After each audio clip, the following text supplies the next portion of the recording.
exploding the myths of the human condition. New rules for mankind to live by. Visit us on the web at jklcompany.com. Preface. Do you believe it is ethical to treat human beings as sacrificial animals, and to rule them by physical force? Is it moral to sacrifice the few for the sake of the many, especially if the few are the best? The following dissertation describes a philosophy called objectivism. It is a challenge to the modern-day, altruistic viewpoint that permeates the world. It provides framework and paints a picture of the ethical human. Someone who displays qualities that promote his or her existence, and this ethical human is often in conflict with the self-sacrificing Christ. Objectivism does not promote doing whatever one feels like, because such a policy would lead to self-destruction. And it is narcissism, not objectivism, that supposes that anything beyond the skin is not worth giving attention to. The ethical human exists for his or her own sake, and not for the sake of others. The ethical human does not measure morality by a standard called sacrifice. The ethical human does not view him or herself as a sacrificial animal. The ethical human has a value system, a system of moral codes, chosen not by the whimsy of society, but rather based upon the requirements required for human survival and happiness. A set of codes that he or she can go to for testing choices. This is needed because many choices are available, and some are self-destructive. The ethical human manufactures his or her own existence, and feels competent to face the challenges of life. The ethical human does not sacrifice values, he or she achieves them. The purpose of ethics is not to transcend the self, but rather, to identify how the self is optimally fulfilled. Those things that promote survival and existence, it turns out, also produces happiness in the human being. The result is a society where individuals deal with each other, with merchant mentality. To give value for value, and not to seek or expect the unearned. To work within the natural rules of the free market, to determine what is valued and what is not. P.S. For the purpose of this report, I equate morals with ethics, and use the terms synonymously. PSS. Religious ethical codes may appear out of order in the following report. This is due to the fact that the Hebrew, Christian and Muslim versions do not fully correspond to each other. Introduction. The Christian religion tells us that humanity exists in a state of perpetual evil. It is the result of something that happened long ago to two people, who we call Adam and Eve. Supposedly, we all share in this evil called original sin. It is guilt where there is no possibility of innocence, no freedom of choice, no alternatives available. It is anti-self-esteem, by its very nature, and, therefore, it is anti-human. We are conditioned to believe that a supreme being visited the Hebrew people in ancient times, and gave humanity its ethical codes. We are told that, long ago, mankind was handed a set of moral codes, written by the hand of the Hebrew God. Ancient scripts tell us that the codes were inscribed by, quote, the finger of God, unquote, upon 2 stone tablets. We were told that, if this moral code was adhered to, it would promote man's existence and survival on the earth, and assure him the greatest reward possible. A reservation, in a mystical place, where disembodied spirits dwell. Today, we are told that man's failure to practice these codes has produced the ever lower rung of hell humanity is descending into. We are told that the present state of the world is his punishment for not following the codes, and for not having sacrificed enough to make them work. But it turns out that through these codes, the originators damned man, they damned his existence, and convinced him that his life was inherently evil. However, upon analyzing these moral codes, I can only conclude that they are not appropriate for humanity. They were cleverly disguised to benefit the few who claim to hold secret knowledge. I suggest to you that 1. The human condition is not hopeless. 2. Human beings are not evil creatures by nature. 3. Human beings do not have to sacrifice their inner desires for the good of society. 4. Morality is not determined by how much we sacrifice ourselves for others. 5. Someone who sacrifices himself for others, and achieves little in life, is not morally superior to someone who achieves his, or her, desires after experiencing excruciating hardships and challenges. Man must be the beneficiary of his own morality, otherwise it's a losing proposition, and he has nothing to gain. He can only lose. He becomes a sacrificial animal to groups who claim their authority in the name of society, or God, or whatever. Centuries of attempting to adhere to the altruistic codes of self-sacrifice has produced less than stellar results for the state of mankind, and it's not for lack of trying. In general, the vast majority of individuals want to do the right thing, and just get on with the process of feeding their families and living their lives.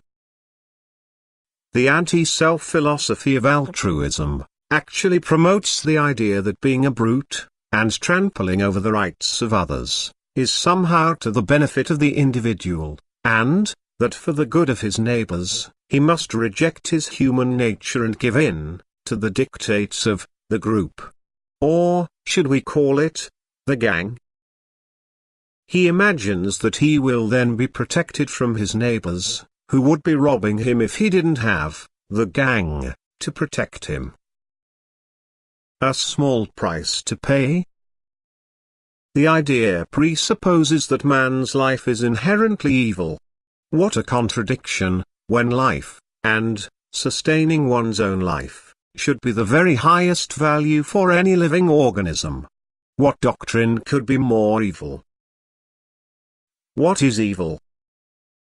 Basically, good and evil can be defined as that which promotes the survival of the life form is the good, and that which promotes its destruction is the evil. What doctrine could be more evil than one that promotes the concept that one's life is evil? Only a living being can discern between good and evil. The primary value must be living, because it makes all other values possible. Rationally, life is the ultimate value, and, since it is ultimate, no validation is required beyond that.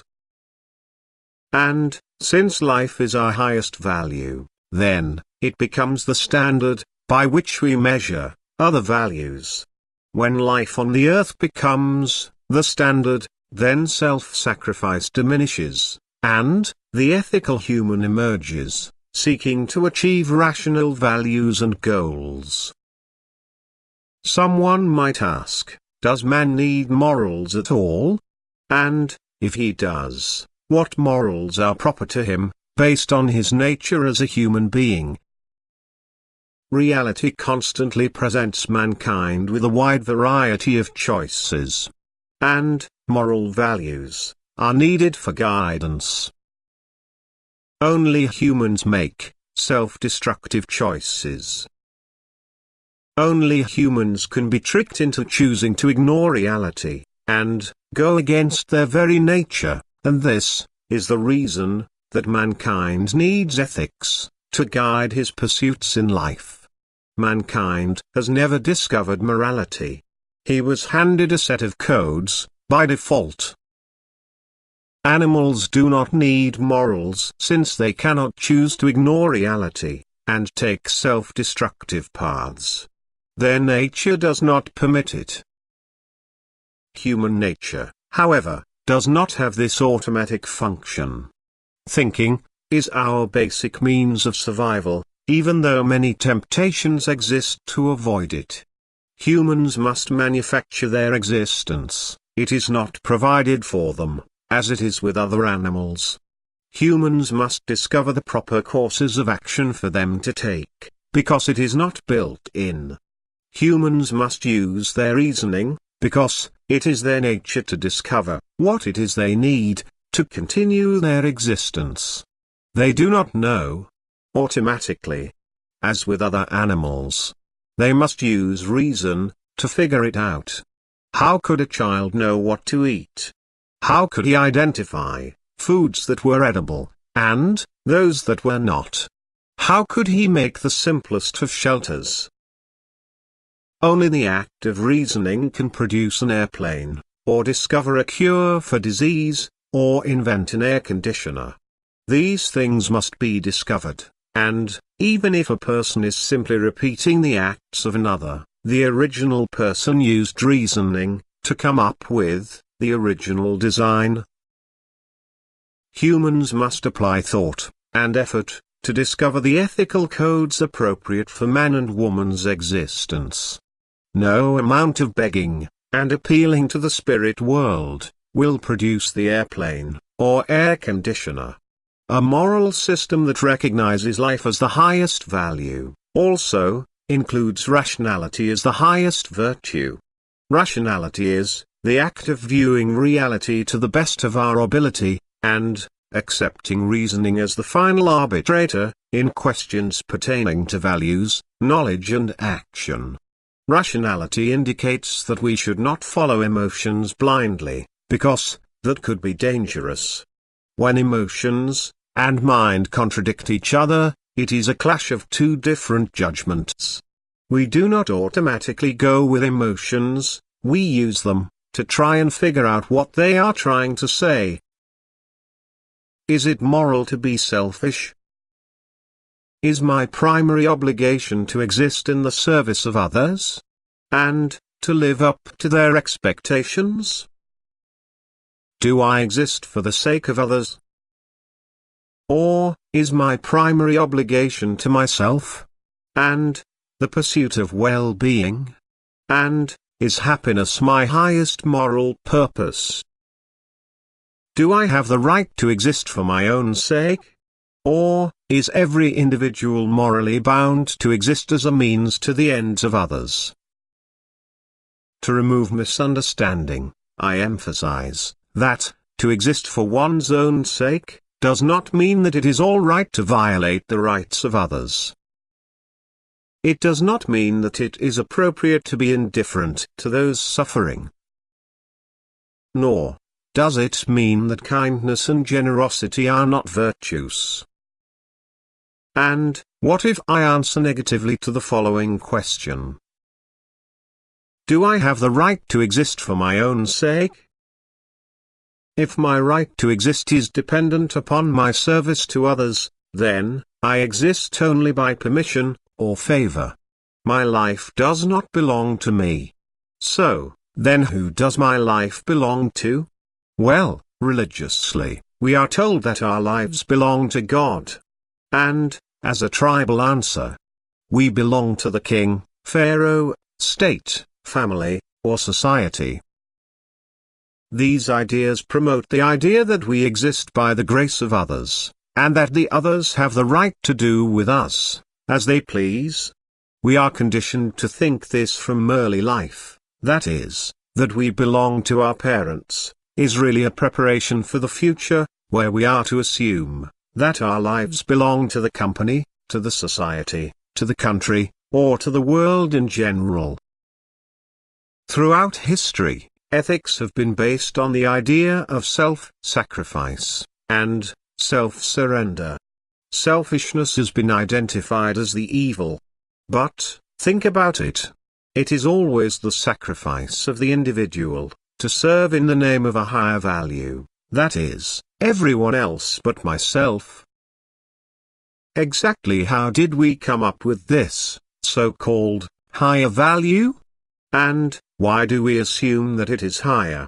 This concept of morality is called altruism, and it was first described in the 1800s by Auguste Comte.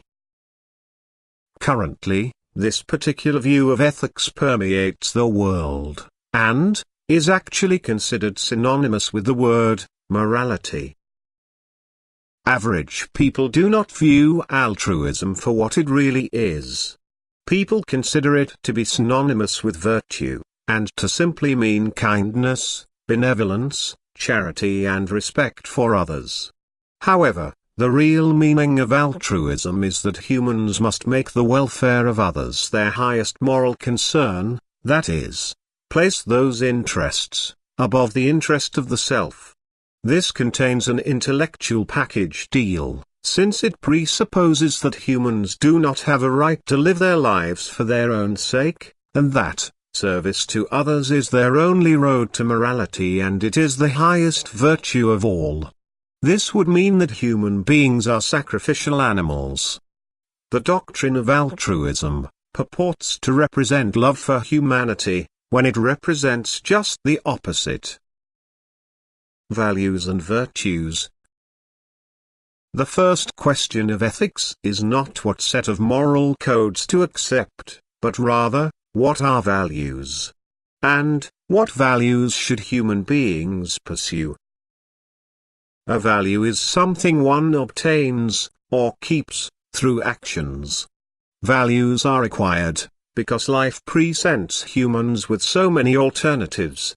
The word, value, is not universal, it contains a package deal that presupposes, a value to whom? And, for what? Values presuppose a standard and purpose. Where there are no alternatives there can be no values. In the face of choosing alternatives, values are required, for guidance in our pursuits. Where there are no goals, no values are possible.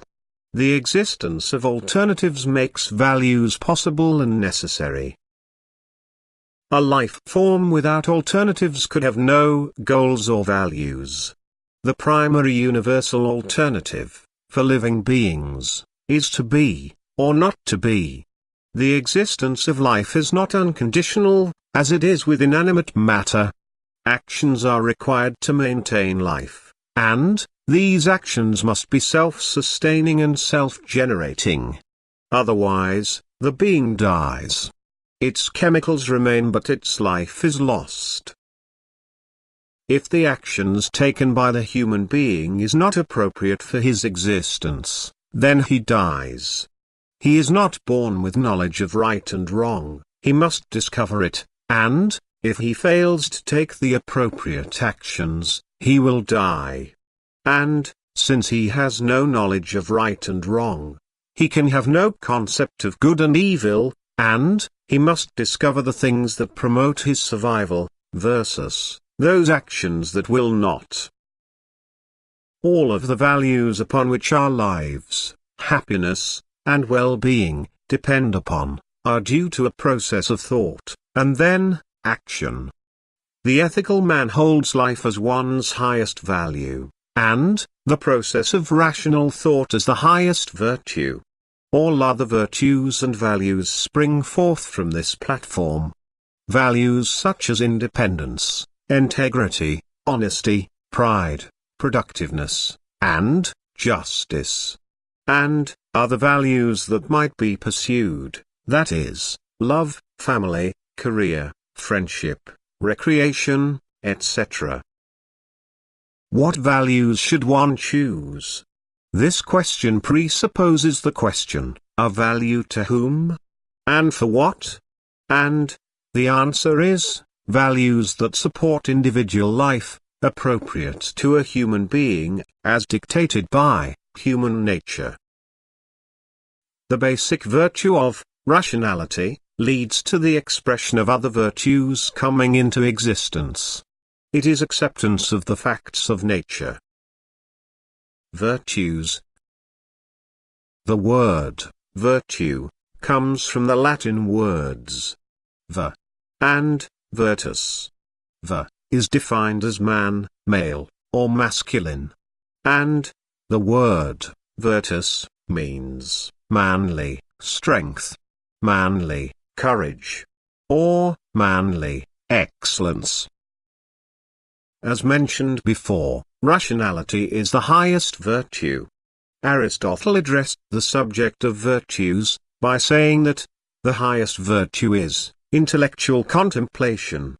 According to Aristotle, the highest good consists in the theoretical inquiry and contemplation of truth. This alone, he says, brings continuous and complete happiness. Because it is the activity of the highest part of man's complete existence. The four primary virtues, as presented by Aristotle, are 1. Prudence. To be prudent means to exercise cautious judgment. 2. Justice. Justice means to be fair when judging, and to give what is due, or merited. 3. Temperance. Temperance means to be moderate, in reference to indulging. And 4. Fortitude. Fortitude means strength of mind in the face of adversity, pain, or peril. There are many more virtues identified, and the following is a partial list. Independence, which is accepting responsibility for thoughts, and relying upon them.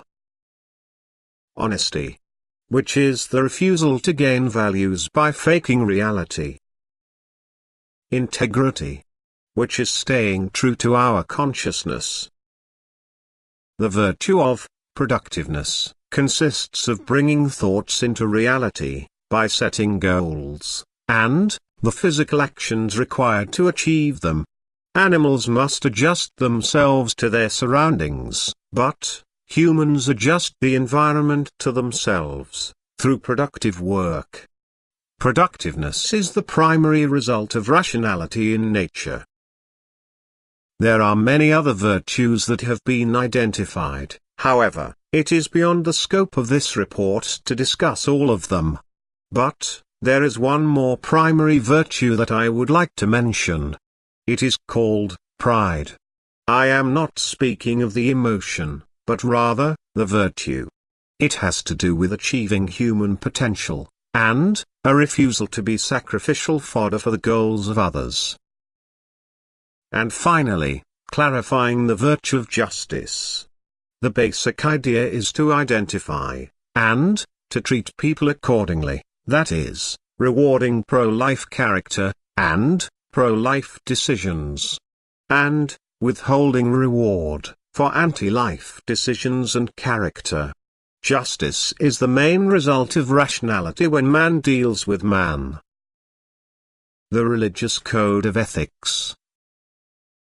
It has been said that the greatest military strategy ever devised is the principle of divide and conquer. That is, to keep people confused and divided, to a point where they are unable to get together to solve problems afflicting them. The religious moral codes, from the ancient past, contribute, in no small way, to the divide and conquer scenarios that keep people from getting together, for their own good. They are confusing and sometimes contradictory. The concept of God is not necessary for our moral society, nor for developing a system of ethical standards. And yet, the first four codes do not even deal with human relations, nor do they promote human survival upon the earth. But rather, they have to do with the power and might of a disembodied spirit God. Thus, we are left with 6 codes plus the primary auxiliaries, that is, turn the other cheek, and love your neighbor as yourself, to promote man's existence. I will review the first 4 codes for the reader, as compiled by the Ancient Hebrew Research Center. Code number 1, quote, I am your Elohim, there will not be for you another God before me. Unquote. Code number 2, quote, you will not make for you an idol and you will not bow down to them. For I am YHWH, your Elohim. Unquote. Code number 3, quote, you will not take the name of YHWH, your Elohim, in vain. Unquote. Code number 4, quote, remember the day of ceasing, Shabbat, to make it special. Unquote. Mankind needs proper values, if he is to survive. He needs ethical guidelines to assist him in his daily actions. There are forces in the world that seek to deceive, and a proper code of ethics are required to assist man in making the choices that are best for his own good. The 10 religious codes, and their auxiliaries, do not live up to their reputation as being the source of humanity's ethics. They do not provide values appropriate for survival and happiness, nor do they provide a method for selecting them. In reality, the 10 Commandments is a misnomer, since the first 4 have little to do with how to conduct our earthly affairs. Thus, we are left with only 6, to guide the existence of humanity. Quickly, let us examine the remaining 6 religious codes, which purport to give moral advice. However, due to confusion and omissions, they may actually do more harm than good. Commandment number 5. This deals with the family. The Hebrew and Christian versions are pretty much equal, that is, quote, honor your father and your mother. Unquote. But, what about those abused by parents? Not all parents deserve it, for honor must be earned. Parents that abuse, or do not generally care about their children, and do harm, hardly should be honored. Perhaps a better ethical code might be, quote, promote the family unit, in general, because it is required for the survival and happiness of mankind. Unquote. And then, to add more confusion, the Muslim version states, quote, and kill not your children, for fear of poverty, we provide for them, and for you. Surely, the killing of them is a great sin. Unquote. I have to ask why the Muslim writers believed it was okay to alter the original text, when Christians, Jews, and Muslims all share the same Old Testament, from whence these codes originated. Next, let's quickly examine commandment number 6, quote, thou shalt not kill, unquote. I have to ask, why is it that the Christian version is altered from the original Hebrew text, that is, quote, thou shalt not murder, unquote. Thus, we are left wondering why the Christian writers changed the word, murder, to, kill. The statement is confusing, and often appended with qualifiers, like, thou shalt not kill, except when it is the will of God. Or, thou shalt not kill, except where it benefits society, or, thou shalt not murder another human being, or, thou shalt not kill another human, except in self-defense, or perhaps the originators meant, thou shalt not kill except for a just cause. Or, maybe, thou shalt not kill, except for those that God condemns. Of course, it's not what God condemns. It's up to the interpreters of ancient scriptures. Then, it becomes a free-for-all, requiring everyone to reinterpret the code in his, or her, own way. Many will throw ethics into the trash bin, thinking that it is a mystic fantasy, and not appropriate for human life on the earth. some will use the statement to support positions on animal cruelty. Some might take it to extremes and be unwilling to kill even an ant. Does it mean we cannot kill a plant or animal for food? Does it mean we have no right to self-defense? Let's move on to the seventh commandment, which states, quote, "Thou shalt not commit adultery," unquote. With adultery being defined as intercourse between a married person and someone other than the spouse. Obviously, there is a big problem. That is, does this mean anything goes? Except for intercourse. And what about the Muslim version? That is, quote, "And come not near to the unlawful sexual intercourse," unquote. In other words, the lawmakers have a free hand to decide what sexual conduct is permissible, and under what conditions. Just another open-ended statement that allows the few to bend the commandment for their own benefit. The eighth commandment states, quote, "Thou shalt not steal," unquote.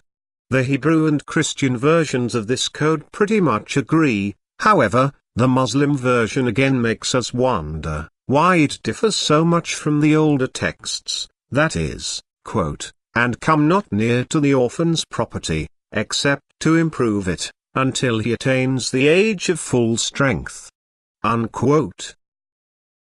Basically, I think most people would agree with the following notion, that is, that people should not seek values that are not earned. Perhaps the commandment should read that, no person, or persons, shall seek that which is unearned, and/or undeserved. However, I think there are some additional issues that need to be addressed, that is, issues such as, what is ownable, and what is not? What constitutes ownership? Is anything free? Is the air free? Is water free? Who owns the earth, and its resources? Do humans have a right to live their lives without the permission of others? Or, are human beings sacrificial animals that have no rights whatsoever, except for what is granted to them? And, if this is so, then humanity exists in a perpetual state of slavery, but is unable to realize it, due to conditioning.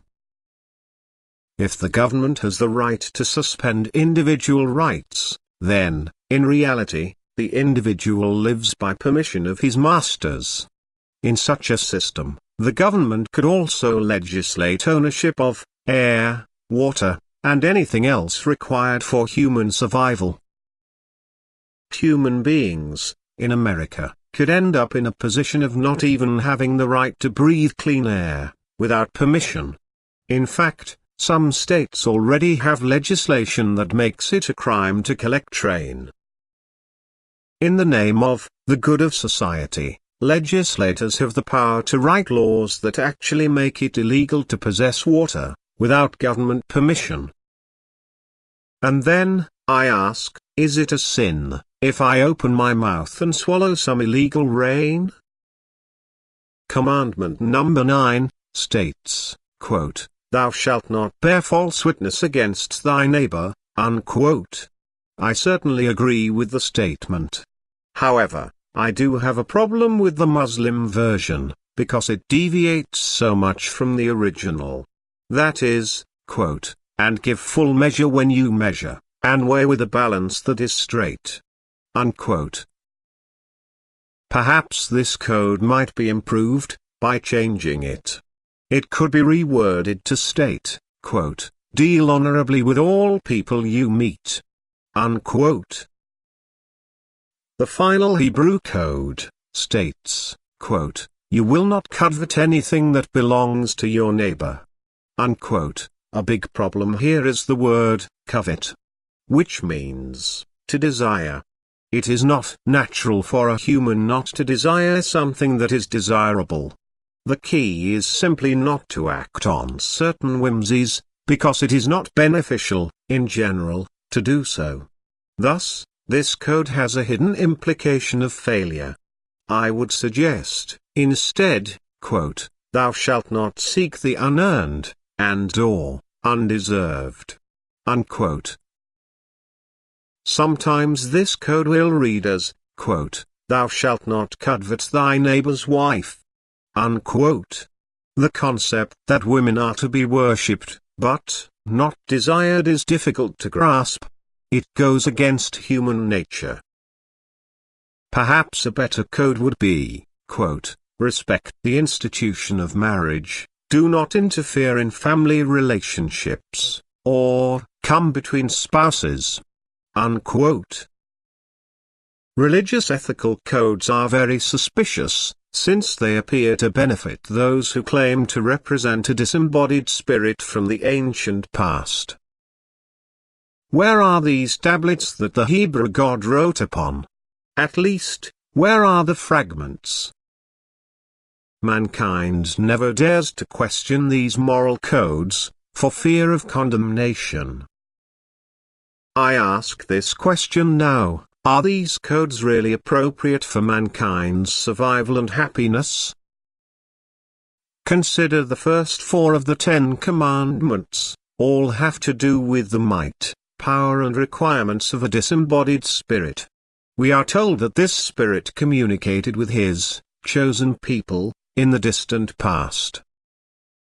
In a nutshell, the Commandments tells us that the deity requires total and complete obedience, love and adulation, and that there are to be no competing ideas from other gods. Also, one day of the week is to be set aside for honoring the spirit. The first 4 commandments, almost half of them, has to do with the might and power of a God who engraved man's ethical codes on 2 stone tablets that are not available for viewing. How realistic are these commandments? Think about it. If someone came to you and said that they were visited by God last night, and what if that someone told you that the God wants you to turn over all your money to the church, or God, or the government, or in the name of society? Would you give any consideration to that? Or, if someone came to you and told you that God talked to them in the past, and has a message for you, how receptive would you be? Well, isn't it the same situation with the codes that were, supposedly, given to the ancient Hebrews, by a disembodied spirit, that communicated its requirement, that is, to keep its commandments and love it, with all one's heart? Is it reasonable for mankind to accept such a thing? To love an impersonal, disembodied spirit that has no personal relationship with us? Is this realistic? And then, on top of that, the disembodied spirit threatens us with unimaginable torture if we cannot live up to its codes. All this is fear-based, and hasn't it always been that way? That is, control humanity through fear of what is unlikely to occur. Romantic love is understandable, however, apart from that, love is a difficult concept to grasp. It gets mixed up with other emotions, like loneliness, affection, gratitude, empathy, neediness, compassion, fantasy, wish fulfillment, physical attraction, etc. The dictionary provides us with the following 5 definitions for love, that is, 1. A deep devotion or affection for another person or persons. 2. A strong sexual passion for another person. 3. Sexual passion in general or the gratification of it. 4. One who is beloved. 5. A very great interest in, or enjoyment of something, also. The thing so enjoyed. These definitions do not provide us with any information concerning what constitutes love, only that there is an undefined, dividing line. When does affection or devotion turn into love? We are told that, when affection or devotion is, quote, deep, unquote, then it becomes love. But, there is no indication as to what the word deep indicates. How deep? And the dictionary does not provide us with any clues. All that can be gleaned is that the word is somehow related to an undefined, great intensity. Definitions number 2 and number 3 deal with sexual passions, however, it does not shed any light as to what constitutes love, only that the sexual passion must be deep. And again, the word deep remains undefined, and thus gives us no indication how love, affection, and devotion are related. But, is it true that love relates to sexual passion? Can a person have sexual passion but not love? Where does sexual passion turn into love? In other words, what's love got to do with it? I leave you to answer that. However, the other definitions also leave the reader confused to the point of frustration. The fourth definition provides us with no information as to what love is, only that it is a title given to someone. For example, "Wherefore art thou, my love?" The first definition claims that love is a deep devotion or affection. The dictionary definition of devotion is, a strong attachment or affection, as to a person or cause. The dictionary definition of affection is, fond attachment, or kind feeling. The second definition of devotion states, ardor, or zeal, in the performance of religious acts or duties. And the third definition states, it is an act of worship, or prayer. The fifth definition tells us that love is, a very great interest in, or enjoyment of something. Also, the thing so enjoyed, in other words, the word, love, can be applied to animate, or inanimate objects. So I ask, does this mean I can love my automobile just as I may love a person? And, how deep, or, very great, constitutes love? How great does the enjoyment have to be before it is classified as love? What is the dividing line between the love of people and inanimate objects? It all confuses the word, love, and leaves us without guidance. Is there a hidden clue in these definitions that tell us how to love an impersonal, disembodied spirit, fully, with one's heart? Another of the ancient codes states that we must, quote, love our neighbor as ourself.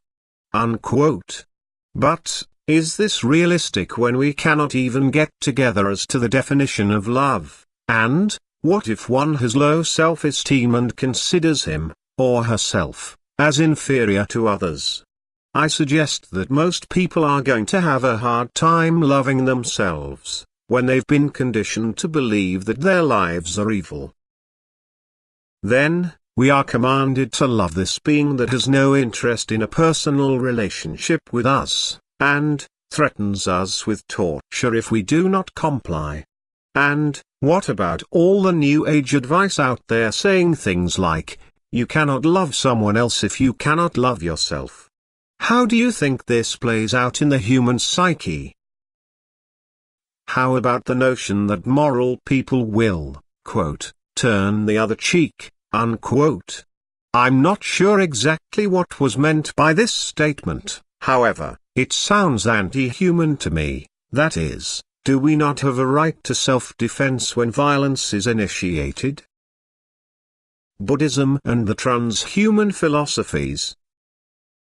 Altruism is deeply entrenched everywhere, and the idea of self-sacrifice stands at the forefront of the Eastern religions, also.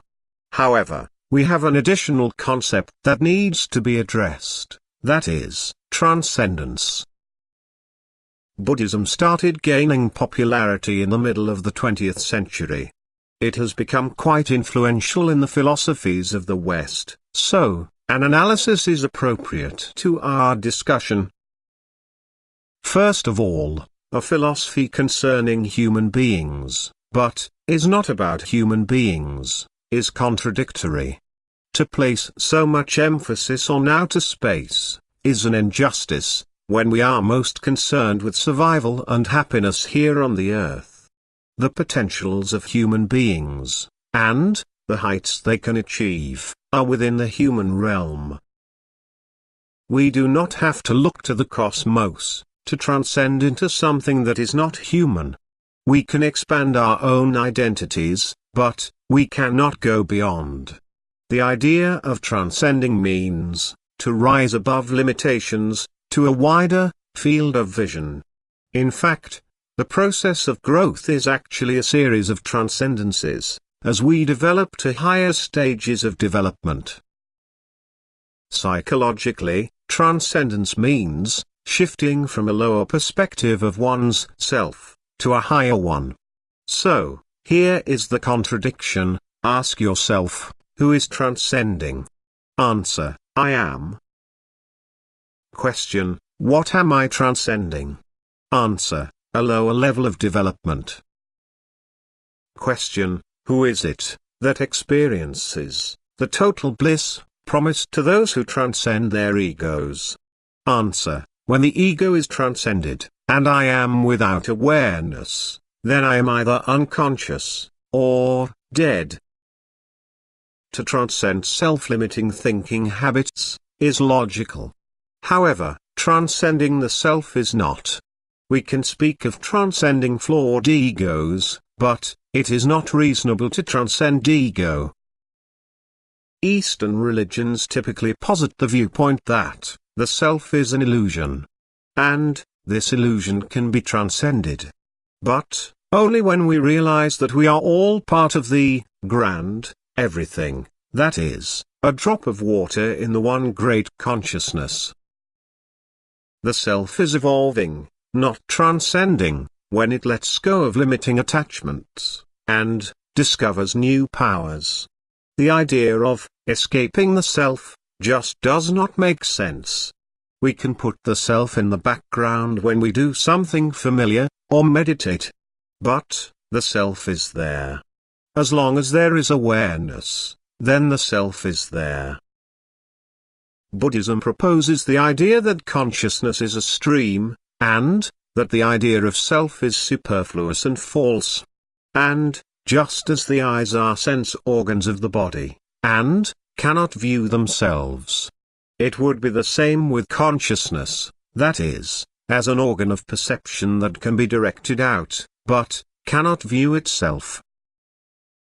Buddhism and the Eastern religions often speak of reincarnation. I ask, how is it that a philosophy that does away with the soul explain transmigration of the soul into a new body? The Buddhist idea is that individuality is illusion. But surely it is my illusion, that is, the self still exists. And, if the self does not exist, and is only an illusion, how is it that it is still considered the root of all evil? But, think about it. It is the absence of self that hinders our ability to feel empathy. By dehumanizing the self, we then tend to dehumanize others, and then, unspeakable atrocities can, and have, resulted. Under such circumstances, without the guidance of proper moral development, we believe we are not responsible for our actions. And, to put the icing on the cake, selfless service became the ideal, since the world was seen as a place of suffering. What, exactly, does selfless service mean? Here is another confusing ethical code. Whose idea of service? How do we implement such a code? Do we go to a person and say, "What would you like me to do?" and then proceed to do it?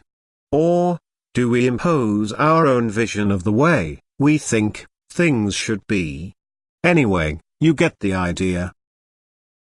Even in the Eastern religions, the self is considered the enemy, and regarded as something to shun, or fight. The individual remains the most forgotten minority in the world. most people would feel greater compassion for the earth than the individual. Self-sacrifice. There is some justification to the Christian viewpoint that Western civilization advanced under the shadow of the cross. In Christian morals, Jesus Christ was the standard for morality. He was held up as the ideal human for the rest of us to emulate. But, let's look a little closer. To sacrifice means to accept a lower value at the expense of a higher value. The symbolism of the cross is obvious, that is, it is noble to sacrifice higher values for lower ones. But, does this make sense? Think about it, that is, to sacrifice a lower value for a higher one is not a sacrifice, that is, it is a gain. However, to sacrifice a higher value for a lower one is not virtuous, that is, can it be a virtue to sacrifice your honor? Is it a virtue to sacrifice your reasoning? Is it a virtue to sacrifice your freedom? Is it a virtue to sacrifice your judgment? Is it a virtue to sacrifice your happiness? Is it a virtue to sacrifice your mind? It turns out that the perfect man sacrificed himself to human depravity, willingly, and experienced torture and death. And, for what exactly? For evil, dishonorable beings to continue their existence? The perfect moral man, Christ, was willing to sacrifice himself for the sake of the morally deficient. And, what was the sacrifice for, exactly? Was it so the evil, and dishonorable, could go on living, and continue profiting off the blood of the ideal?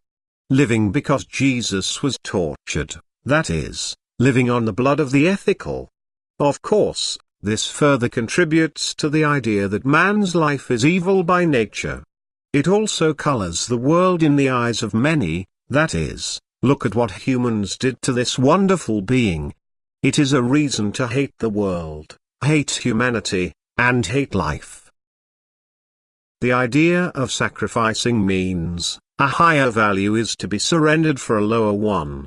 By giving up something that is of little, or no value, for something that we do value, then it is not a sacrifice, that is, it is a gain.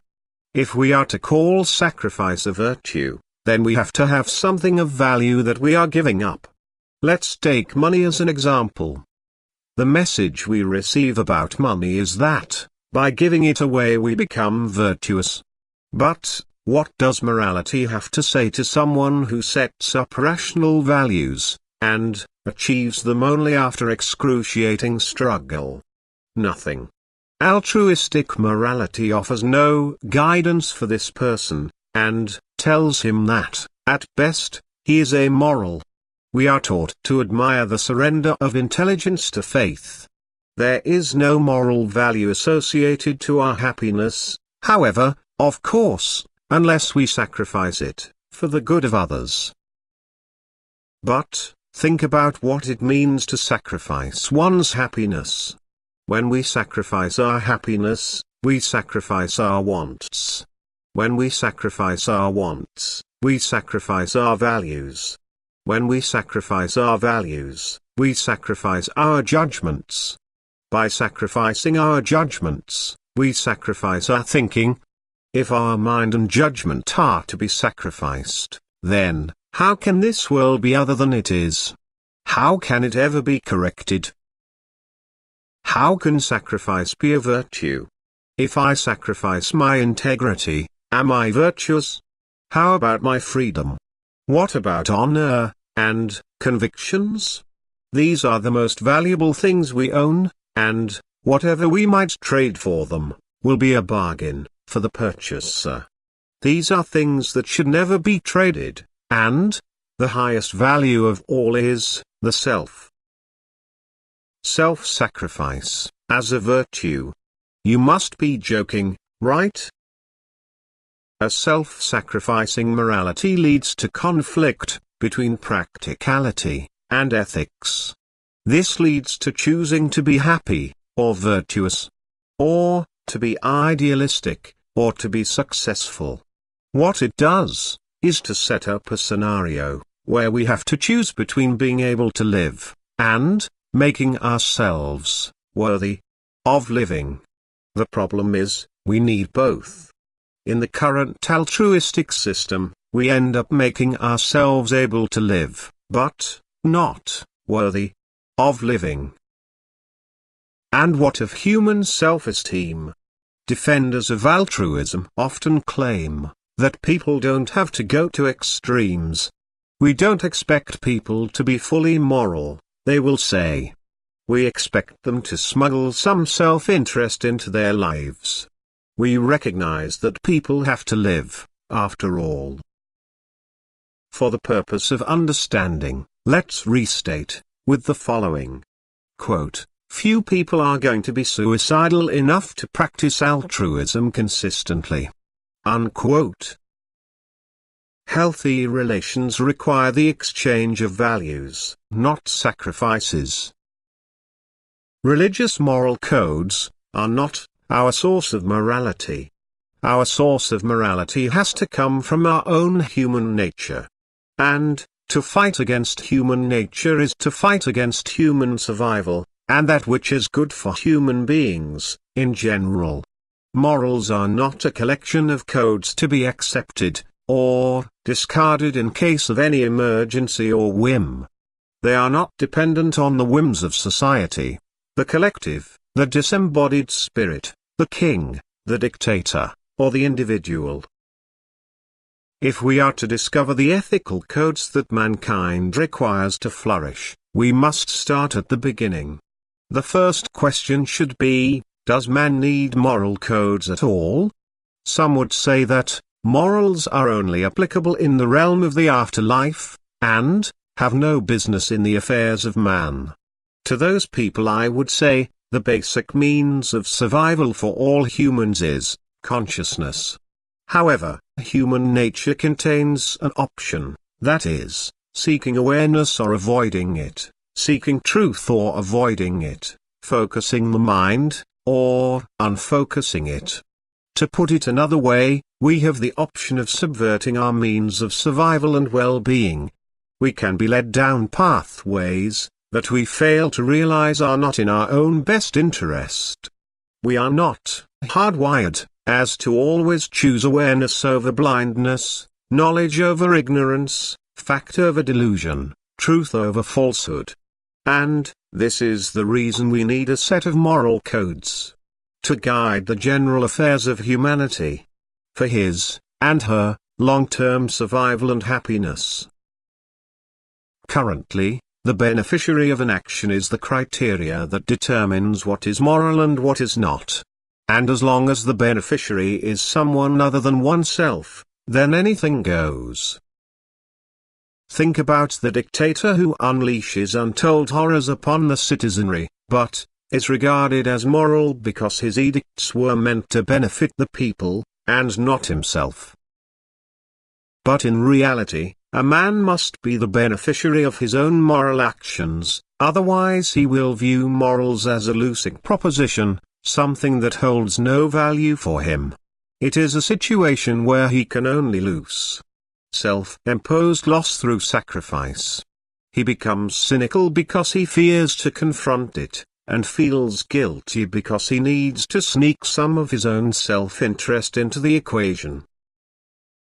His only hope is that he will somehow feel gratified, because he has filled some sort of a subconscious duty, and that there is the possibility that somebody will sacrifice themselves for him.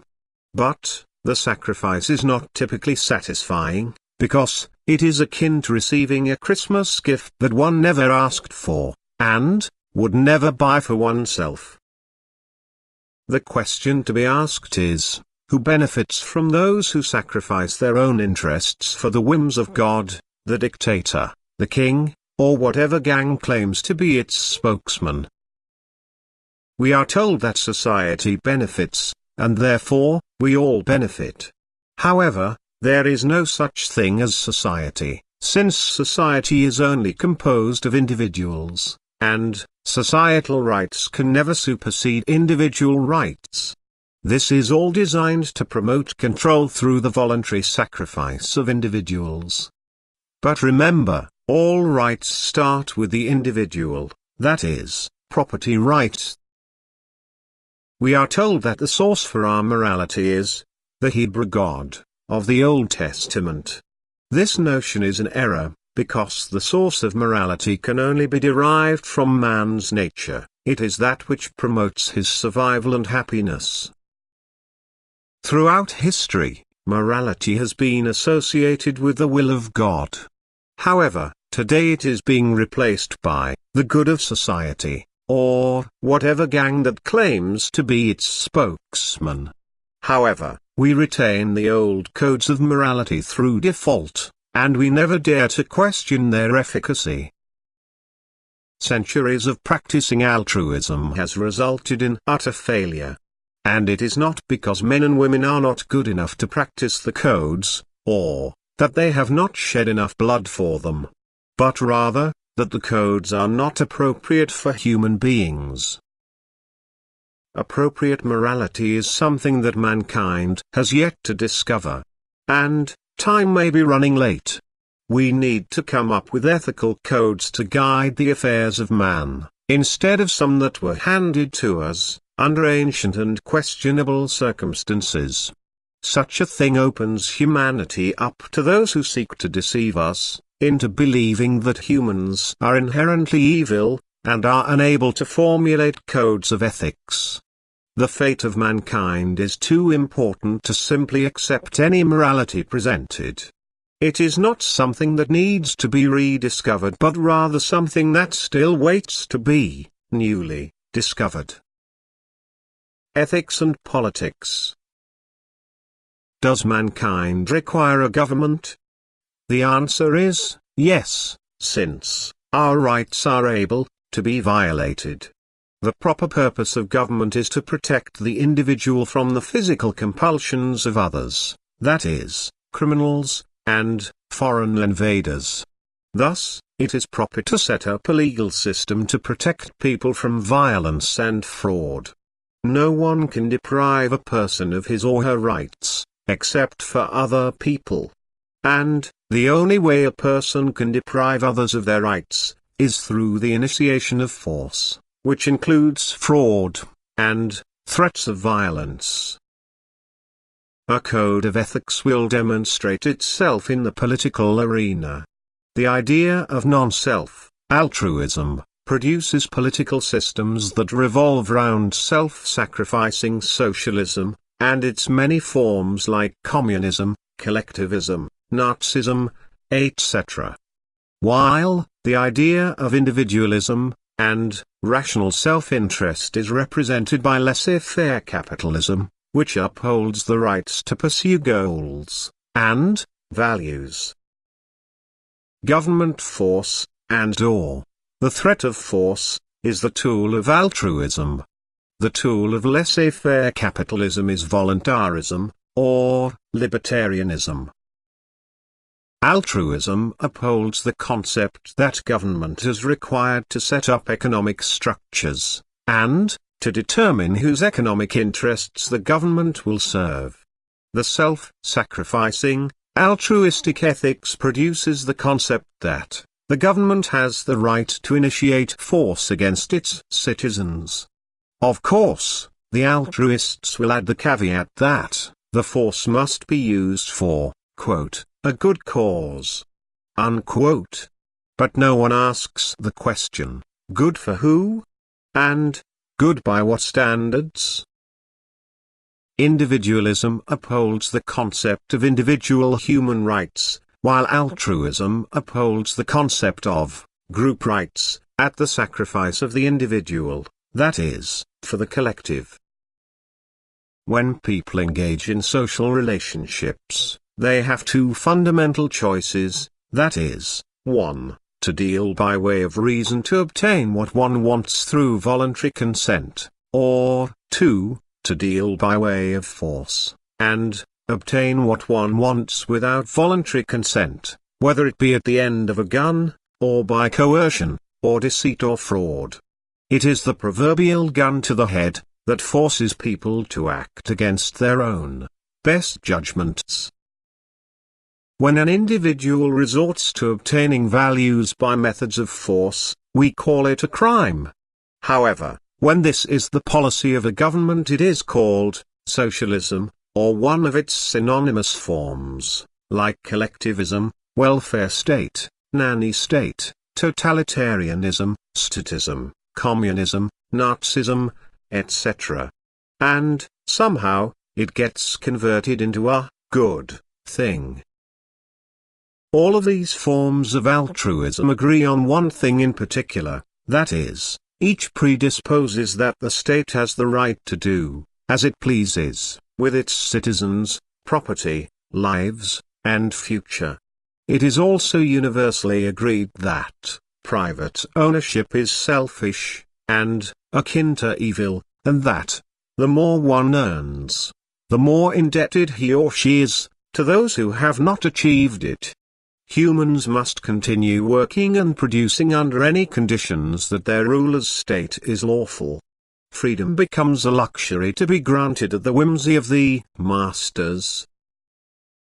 Force is the tool that altruism uses to produce the politics of government coercion. It supports the notion that people exist to serve others.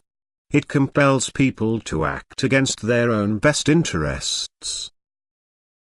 The protector of freedom, and the individual's life is represented, in the political arena, as laissez-faire capitalism, also called the free market society. It is the notion that forbids physical coercion. It is based on the concept of individual rights, and the most basic right is the right to own property. That is, property rights, and, without property rights, no other individual rights are possible.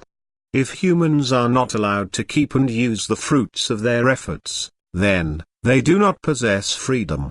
They do not have the right to live for their own sakes, to choose and work for personal goals, to think and act on their own judgments. Isn't it ironic that the preferred rule of law is at the end of a gun? And, isn't it ironic that it is also the preferred method of taking over an economy, by communists and socialists alike? However, it is not really any different from the pretend system that we currently endure, that is, a supposed capitalist society with lack of true price discovery, as its cornerstone. The only way for the human condition to improve, is to discover the ethics required by man's nature. All humans need to have a say, and so, a forum for public debate requires development. Human beings require moral codes. Their happiness, and very survival, depends upon it, since they can be conditioned to do things that are not in their best interests. Morals do not come from the realm of the unseen. They are not subjective fantasies that change with the whims of others, of the society, individual or God. They are acquired for man's survival and happiness, through cooperation and honorable dealings with his fellow man. Contrary to the thoughts of many, human life has value. But, more than that, in fact, it has utmost value, because without it other values could not even exist. It should be the highest value an organism can have. We cannot continue to accept moral codes without scrutiny. Morals should be chosen rationally, and not by the whims of others, on whims of the God, on whims of the society. Ethics are not subjective and should not be left to the whims of the individual. It is not a matter of what moral codes to accept, but rather, what moral codes to discover. As a starting point, I propose the following ethical code, as suggested by Ayn Rand, to be regarded as the prime directive, and first commandment, that is, no person, or group of persons, shall initiate the use of force against another. As a second commandment, I propose that half of Earth should be given up to wildlife to keep natural order alive. A third commandment might be, thou shalt not seek that which is unearned. And, a fourth commandment could be, deal honorably with your neighbor. And a fifth might say, respect all life forms on the planet. Every word needs to be well defined, so as not to repeat the mistakes of the past. The reader should not have to guess. Why do we need ethical codes? Because mankind needs answers to questions like, how should we live? What is the good life? What are proper family and social values? As a final thought, how about moral codes to assist in child rearing? Our educational system leaves a lot to be desired. In general, the schools teach children to follow rules, when it should be teaching them how to think. Schools are typically boring places that do not provide appropriate intellectual stimulation.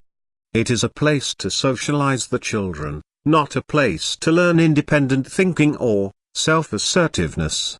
However, these are the exact values required, if the ethical human is to emerge. The schools do not typically nourish the mind, but, rather, produce citizens who will do what they are told. Through conditioning, students end up willing to surrender their ethics to the voice of authority. This was originally demonstrated at Yale University, in a research study, by Stanley Milgram. In the experiment, subjects were drawn from the general population. The subjects were told that they were serving to advance science by applying electric shocks to other volunteer subjects, who did not properly answer certain questions. They were told that the electric shocks were required to analyze the effects of punishment on learning. It turns out that the subjects who were receiving the shocks were actually actors who pretended being shocked, with screams of pain. An authority figure, who was a scientist, gave instructions to ignore the cries and screams of the subjects. More than 6 out of 10 Yale students kept pressing the fake button all the way up to the 450-volt level, even though it was clearly marked, danger, severe shock. And, when this experiment was carried out in Germany, almost 9 out of 10 students were willing to apply the dangerous shocks. Subjects frequently commented that they would not have administered the shocks, if it was up to them. Another question that needs to be dealt with is, what about those who would choose not to live by ethical codes that promote human existence? And, do people who choose to live subhuman lives have a right to live amongst us?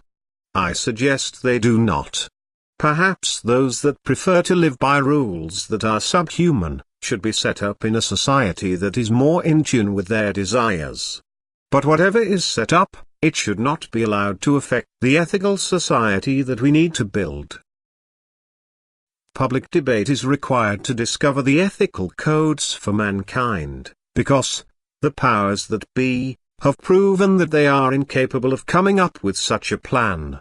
These new codes must play into the strengths of humans, and promote survival and happiness. In conclusion, altruism supports the notion that it is actually to our individual advantage to be the brute, and trample over the rights of others, when in reality it is to the advantage of the individual to deal fairly and honestly with his fellow humans, to deal as a merchant, neither giving nor accepting the unearned, that is, trading value for value in win-win situations.